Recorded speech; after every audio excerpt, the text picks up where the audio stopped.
Shalom. First and foremost, I'd like to give all praise, glory, and honor to Yahweh, Bahashem, Yahweh Shai, Bahashem Rakak Kodash. Double honors to the apostles of Great Millstone who rule well.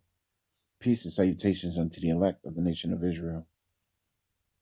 This is your brother Ayash Kabar from the GMS Virginia camp coming at you with another short lesson that I pray that you find edifying. This is an article that I got off of the New York Times, and the title of it reads, "With few able and fewer willing, the U.S. military can't find recruits." So we are in a time of wars and rumors of wars, and as well as the beginnings of sorrows, and the war drums are beating heavily. And regardless to that, a lot of people don't want to join the military, because they see these things coming. But I'm gonna get into this article and break out a few scriptures, and maybe I'll shed some light on a few things. So this article was dated on the 14th, July 14th, 2022. Fighting headwinds from the pandemic, the tight labor market, and the demographic shifts, the armed forces may fall further short of enlistment quotas this year than they have in decades. Yeah, because a lot of people realize that, these wars are rich man's wars. These wars aren't what the people thought that they were. They, these people actually thought that these wars were to make the world a better place, so to speak, which is all lies in itself. Reading on, Army recruiters speaking to shoppers in a Walmart, and they should get used to spending their time at Walmarts in Colorado Springs. The military recruiters visiting shopping centers to look for young people who might consider enlisting. And that also goes for you women as well. You women are not void of being enlisted and probably drafted at some point, you know?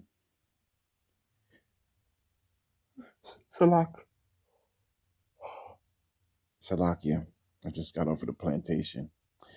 So the article reads, in Fountain, Colorado, the local Army recruiting station was empty.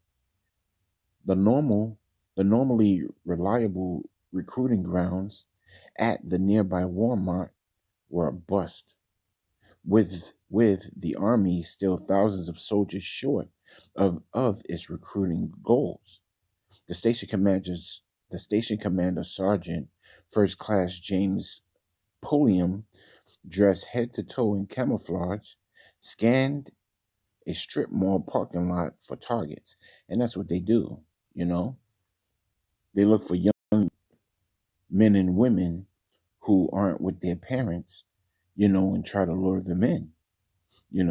They try to get them to sign, if they're of age, you know what I'm saying? But if these young people are with their parents, a lot of times, these parents will turn around and say no, you know, no, my son or daughter is gonna fight or be in your military, you know. I know, it happened to me. Reading on with the article, he spotted a young woman getting out of a car, so it doesn't matter. Men, women, it doesn't matter. He spotted a young woman getting out of a car and put on his best salesman smile. And that's what these recruiters are. Salesmen. They are salesmen to recruit your ass for the elite. Hey, how do you know I was going to be here today? The sergeant said with a affable Carolina drawl, as if greeting an old friend. I'm going to help you put, I'm going to help to put you in the army. They come with these, these, these sly words, to get you, to feel comfortable, you know, to lure you in.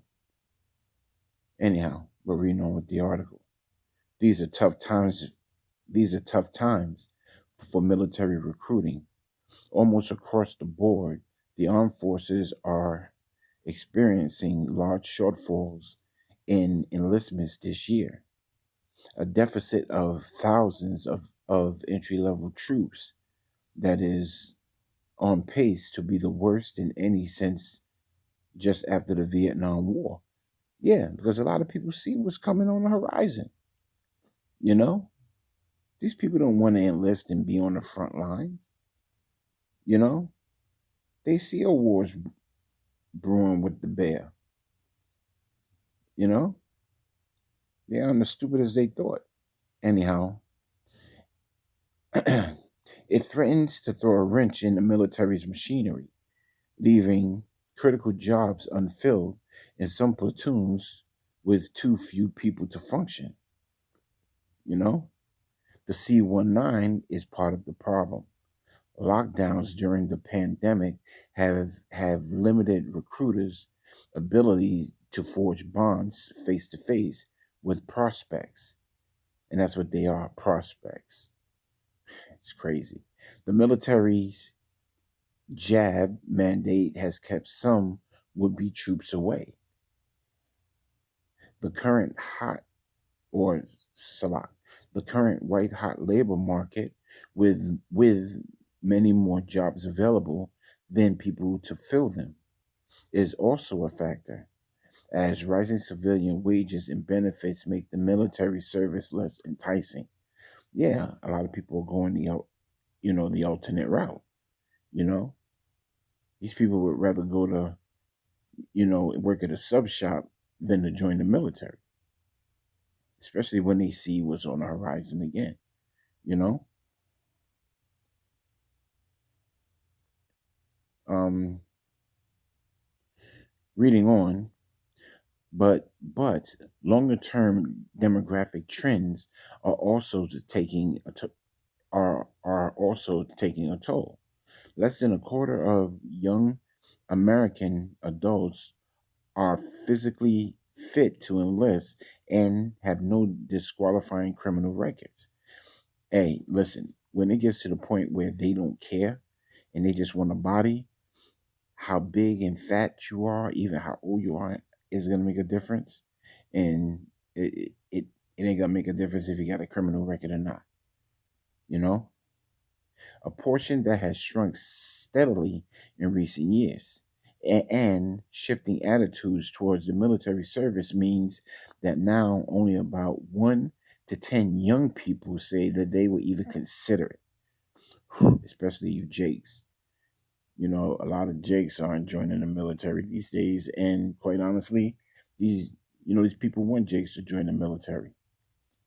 You know, try to counter those forces. The military has pushed enlistment bonuses as high as $50,000, and is offering quick ship cash up to 35,000 for certain recruiters who can leave for basic training in 30 days. So they're trying to get bodies enlisted as soon as possible.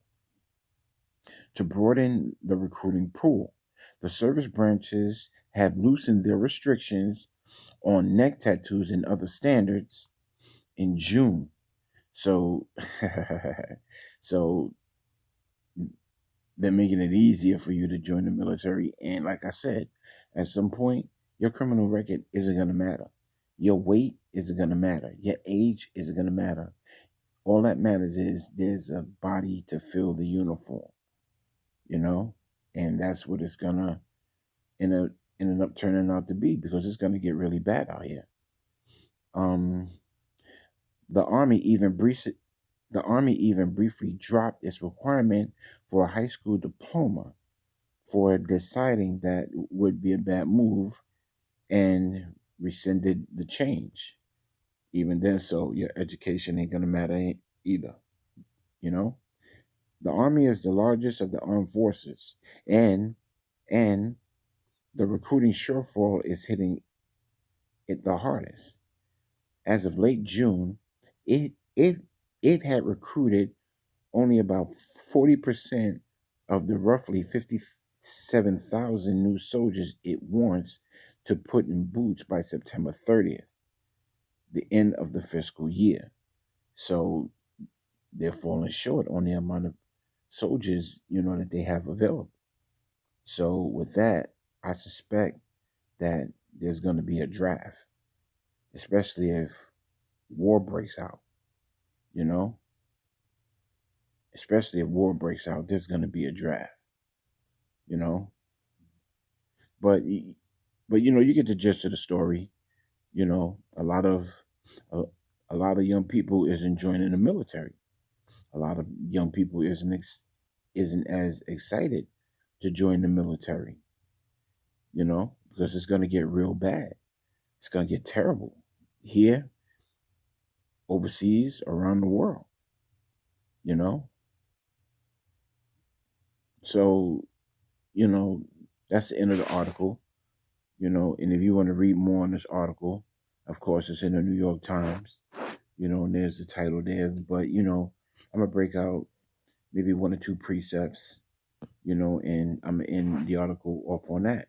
You know what I'm saying? It's because we're in that time where, Babylon the Great is trying to build itself up, to prepare for these conflicts that Yahweh Hashem Yahweh Shai is about to bring forth.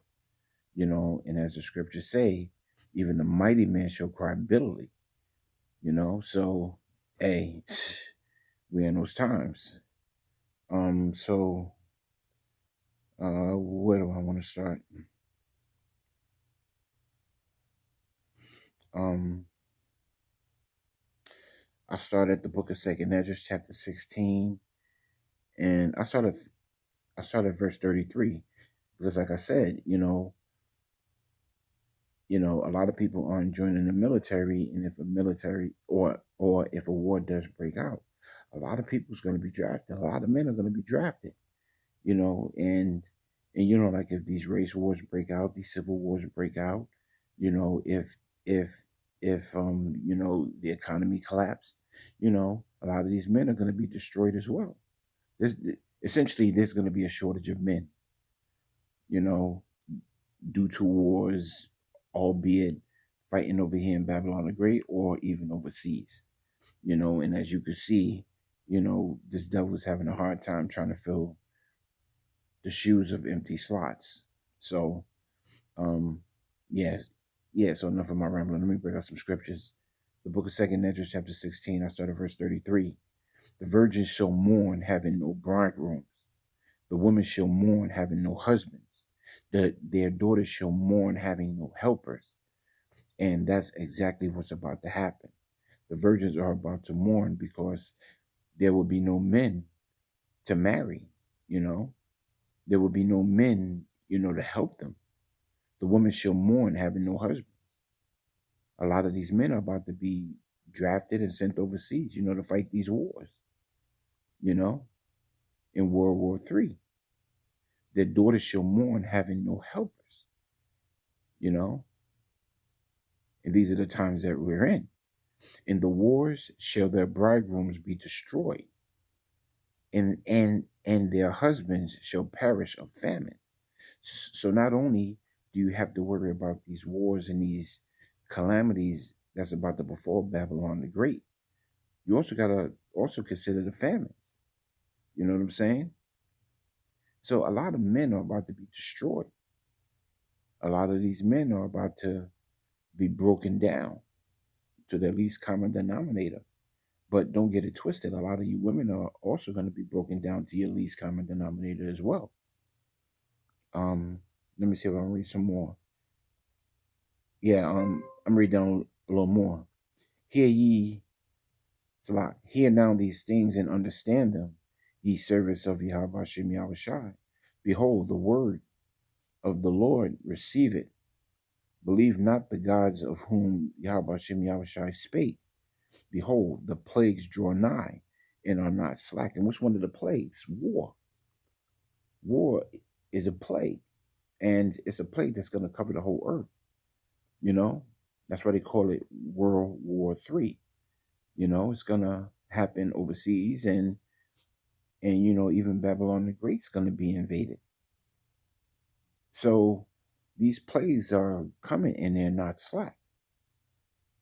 You know, a lot of people are in for some really bad times, especially if you join this military.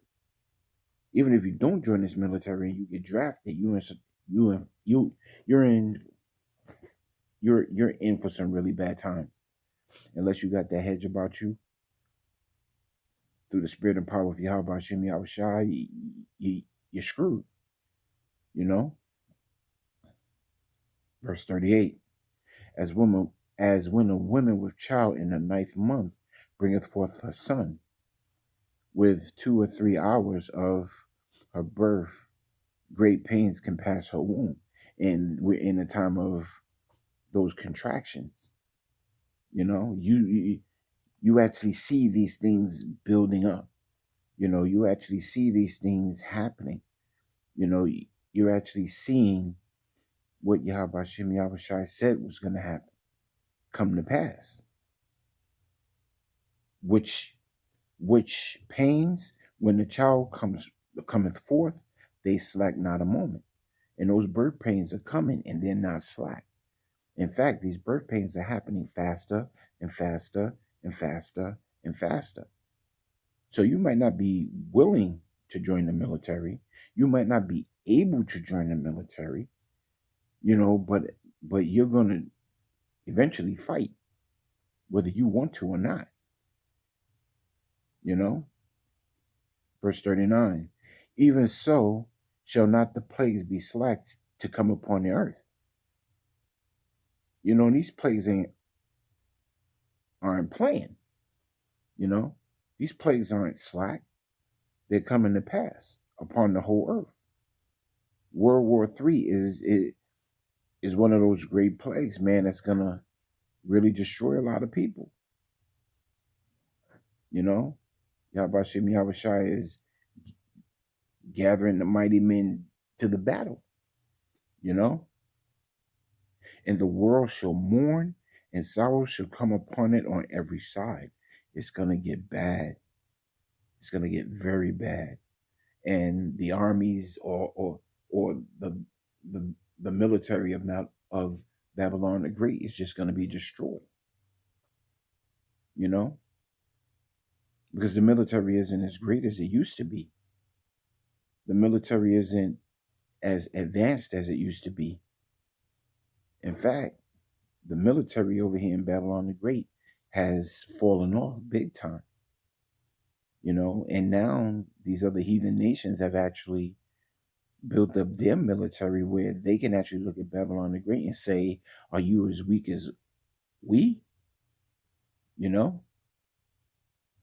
these other nations are actually starting to puff up at Babylon the Great. You know, and a lot of people are, man, it's about to get ugly. Where was I? Oh, in verse 40. Well, I'll end up on verse 40. O my people, hear my word. Make you ready to that battle. And in those evils be as pilgrims upon the earth. And so when these things start to come to pass, understand these are the conditions of the battle. You know, you actually have to understand that you're in a war.